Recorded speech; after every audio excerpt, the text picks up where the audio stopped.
Dan aku tuh pernah gagal. Terus aku udah sempet hopeless, udah sempet pas waktu itu nyesek juga sih karena gagal.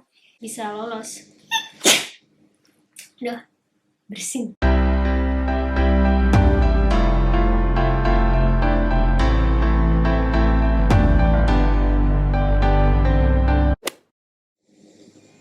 Halo teman-teman, assalamualaikum warahmatullahi wabarakatuh. Oke teman-teman, kali ini kalian back to my channel.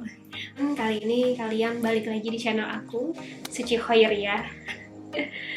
Oke, kali ini aku lagi pakai pakaian dinas nih. Gak tahu, gabut banget. Jadi pengen ngonten aja balik kantor. Nah, jadi gini guys, aku tuh pengen berbagi cerita sedikit soal gimana caranya aku bisa tembus CPNS. Waktu itu aku CPNS-nya di 2018 dan aku tuh pernah gagal di 2017. Waktu itu aku coba di Kemnaker, tapi sayangnya aku gagal.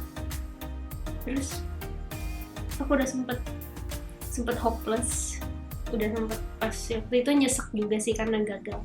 Tapi ya udahlah, semua udah berakhir. Ya udahlah, life must go on gitu kan. Tapi sebelum aku sampai ke topik video kali ini, aku pengen teman-teman bisa mendukung aku dengan cara like, comment, share, dan subscribe. Karena aku harap dari channel ini aku bisa menularkan atau mungkin berbagi informasi penting terkait mulai dari daftar CPNS atau nanti kalian pas jadi CPNS dan juga dunia ke-PNS-an masa kini kayak gitu ya. Jadi sebelumnya subscribe dulu channel Suci. Kita langsung lanjut ke pembahasan kali ini. Stay tune.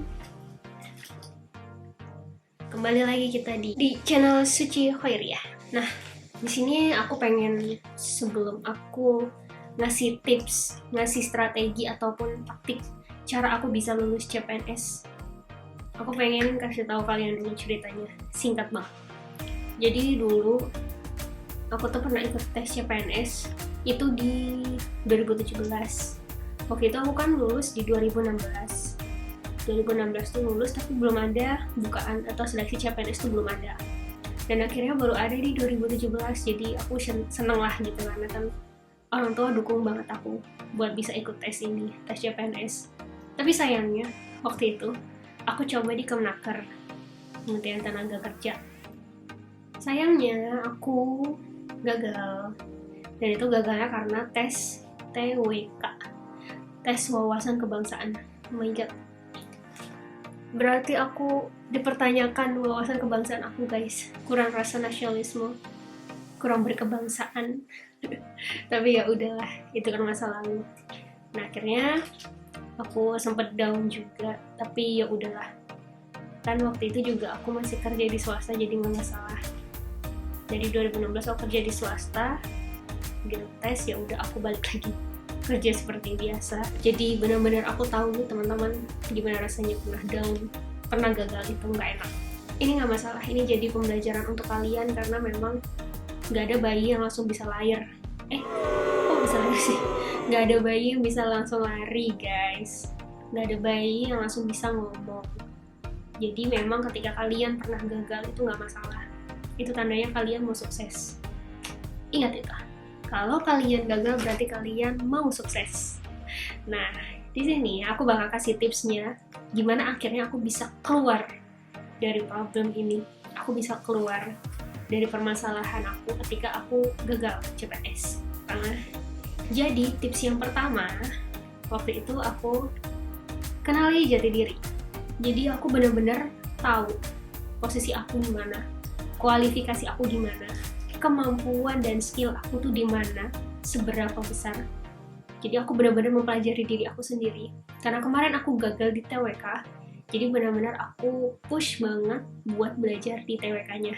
Ya bukan berarti aku nggak mempelajari atau mengesampingkan tes lain, enggak. Cuman aku punya proporsi lebih banyak untuk belajar tes TWK waktu itu. Dan aku harap kalian juga bisa ngukur ya, ngukur seberapa kemampuan kalian untuk bisa melalui berbagai step demi step, tes demi tes yang bakal dilalui. Strategi, tips, dan taktik yang kedua. Yang kedua ini penting buat kalian tahu karena aku pengen kalian bisa memetakan terkait instansi yang kalian pilih. Kenapa? Karena instansi yang kalian pilih itu menentukan keberhasilan kalian untuk jadi CPNS. Why? Iya, jadi kenapa? Karena di sini aku punya tips kemarin. Aku pilih instansi yang memang belum terlalu familiar. Bukan berarti dia nggak bagus. Bukan, nggak ada instansi pemerintah yang nggak bagus. Semua bagus. Cuman bedanya adalah kepopuleran. Atau karena ada beberapa instansi yang memang didirikan itu udah dari zaman dulu banget. Dari zaman Presiden RI pertama sampai Presiden RI sekarang masih ada. Dan itu memang jadi instansi yang menurut orang-orang terkenal itu berarti bagus. Sedangkan instansi-instansi baru, instansi pecahan, misalkan instansi atau penggabungan instansi itu kan memang terkadang ada yang baru. Nah di sini banyak masyarakat yang belum mendengar, jadi terkesan super peminat gitu. Nah di sini aku kemarin pilih instansi yang memang masih sepi peminatnya. Kebetulan aku waktu itu ikut tesnya di CPNS-nya. Aku ikut di Kementerian Desa, Pembangunan Daerah Tertinggal, dan Transmigrasi. Sekarang udah jadi kantor tempat aku kerja. Dan memang waktu itu alasan aku pilihnya satu, karena memang jadi aku merasa kalau wah ini kesempatan nih, bisa jadi peminatnya nggak sebanyak kementerian lain gitu ya. Apalagi dulu kan aku bandinginnya sama Kemnaker banyak banget dulu peminatnya, sedangkan yang dibuka nggak terlalu banyak. Jadi akhirnya aku pilih CPNS-nya di situ. Dan kenapa alasannya kementerian? Kenapa aku nggak pilih Pemprov? Kenapa aku nggak pilih Pemda? Aku kebetulan domisilinya itu Jakarta, karena memang waktu itu masih kerja. Tapi aslinya alamat KTP aku itu Lampung. Jadi provinsinya Lampung. Kalau misalkan aku pilih, sempet sih ditawarin orang tua juga buat ikut tes CPNS-nya di rumah aja. Nggak pilih buat di provinsi Pemprov atau Pemda. Itu adalah alasan aku karena aku kan masih kerja. Aku masih kerja di swasta. Kalau misalkan aku ikut tes yang di rumah di Lampung, aku bakal memakan banyak waktu, memakan banyak biaya juga untuk transport sana sininya. Nah, itu sayang banget kalau aku kan masih kerja. Jadi banyak hal yang bakal terbuang gitu. Akhirnya aku memutuskan, udah aku di kementerian aja. Aku tetap pilih di Jakarta aja, dan memang aku pilihnya pun kementerian di mana tempat tesnya itu yang nggak jauh dari tempat tinggal aku, karena waktu itu aku ngekos di Jakarta. Tips yang ketiga, ya. Selanjutnya kalian tentuin juga, atau di strategi ketiga, taktik ketiga.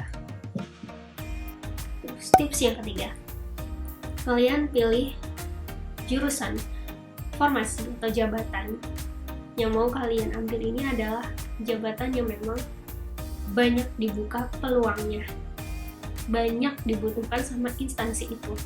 Pilih yang paling banyak. Ini benar-benar berdasarkan pengalaman aku.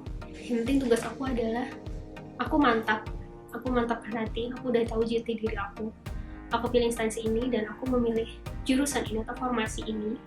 Akhirnya aku udah mantap di situ. Aku sekarang kewajiban aku adalah tinggal belajar gitu. Yang penting aku udah pilih yang paling banyak peluang aku bisa masuk, peluang aku bisa menang, atau peluang aku bisa lolos untuk ikut tes selanjutnya. Jadi sebenarnya kalau menurut aku ya, tes CPNS itu kuncinya adalah di SKD. Kalau kalian udah bisa lolos dan tembus di SKD, bisa masuk, dan itu skor kalian tertinggi, terbaik, top skor. Nah kalian tuh pasti bisa ikut tes selanjutnya, dan udah kayak 60% deh kalian tuh bakal jadi CPNS gitu kalau kalian udah bisa megang tes SKD, bisa lolos. Udah bersin gitu. Jadi yang penting kalian tentuin formasi mana yang paling banyak dibutuhkan pegawainya, jadi kalian pilih itu, harus wajib pilih itu gitu ya. Nah nanti setelah kalian memilih dan mantap, pastikan juga step yang keempat, step yang keempat, pastikan juga untuk administrasi kalian atau data-data administratif punya kalian itu benar-benar udah sesuai. Jangan ada kekeliruan, jangan ada kesalahan. Karena kesalahan sedikit atau gambarnya nggak jelas atau skenanya nggak bagus, blur, itu sayang banget kalian bisa didis. Bukan didis sih ya, nggak lolos administrasi kan, jadi sayang banget. Kalian udah gagal duluan kan, sayang gitu. Jadi pastiin banget hasil scanan kalian untuk masukin berkas administrasinya itu yang terbaik ya. Dan aku saranin banget buat kalian itu sesuai gitu loh sama yang mereka mau. Kalau emang disuruh tulis tangan ya tulis tangan, jangan ngaco suruh tulis tangan malah diketik, nggak bakal dipanggil, kalian nggak bakal lolos administrasi. Pokoknya kalian benar-benar kalau instansi pemerintah itu harus saklek, harus pokoknya udah mutlak kalau diminta itu ya itu. Atau pengen beda, nggak bisa. Kalau udah disuruh itu ya itu, jadi sesuaiin aja, oke? Jadi harus sesuai administrasinya. Dan yang terakhir atau yang kelima ini, please kalian gak boleh lupa untuk doa. Iya, jadi yang paling penting itu doa sebenarnya. Doa minta diberi kelancaran, minta juga diberi kemudahan, dan insya Allah minta yang doa terbaik juga, minta yang terbaik juga hasilnya. Selain itu juga jangan lupa juga minta doa restu orang tua, khususnya ibu. Jadi benar-benar kalau ibu tuh doanya tokcer, doanya tokcer, mujarab, doanya ampuh banget guys. Jadi aku harap setelah kalian ngelewatin ini semua, kalian udah pilih mantap dengan hati tenang, happy. Nah, tugas kalian adalah tinggal doa aja. Dan jangan lupa belajar. Cuma kalian udah nentuin ini itu A B C D E, strateginya, tipsnya, taktik yang udah bagus banget. Kalau kalian gak belajar, semuanya zonk. Jadi kalau kalian gak belajar, intinya zonk, oke? Jadi pokoknya wajib kalian untuk belajar dari kegagalan boleh, apalagi buat teman-teman yang pernah gagal. Belajar dari kegagalan, banyakin proporsi belajarnya di yang pernah gagal tes. Kalau tiga-tiganya gagal, berarti tiga-tiganya lebih ekstra. Terus buat teman-teman yang sekarang masih kerja, jangan tinggalin kerjaan kalian. Kalau bisa luangin waktu buat belajar. Dulu aku ngeluangin waktu buat belajar itu 1 jaman, 1 jam sampai 2 jam setiap harinya setelah pulang kerja. Nah, gini guys, aku udah nge-share ke kalian berbagai pengalaman aku dan tips, terus juga strategi, taktik yang aku pilih untuk bisa lolos CPNS. Tadi udah aku share. Harapannya dari video kali ini, topik yang aku bahas kali ini bisa menjadi manfaat untuk kalian. Aku berharap sangat bermanfaat. Dan memang selain itu juga aku pengen nanti kalian yang nonton video ini bisa jadi salah satu CPNS yang ada di tahun 2021 yang bisa jadi CPNS. Gitu ya. Aku berharap banget kalian bisa lolos. Kalau emang nanti kalian lolos karena nonton video ini, komen di bawah. Like juga ya video ini. Dan aku harap semoga apa ini yang aku sampaikan jadi manfaat untuk kalian. Dan aku pengen kalian juga gak lupa buat subscribe, biar aku juga bisa bermanfaat untuk orang lain. Gitu kan. Aku berharap konten-konten aku juga atau video aku disukai orang, dan itu baik ke depannya insya Allah. Jadi amal jariah juga gitu. Oke, kita sampai di akhir. Jangan lupa like, comment, share, dan subscribe channel aku biar aku bisa terus membuat video yang bermanfaat untuk kalian, teman-teman calon CPNS atau mungkin CPNS dan juga PNS di Indonesia.